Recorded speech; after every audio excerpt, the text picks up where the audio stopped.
Thì này thì cô như là thì nó để đỡ mà phải lớn nói này thì nhiều việc đấu rồi đấy nó thì thì này thì cô như là thì nó để đỡ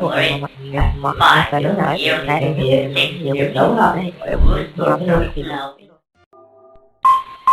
thì này thì cô như là thì nó để đỡ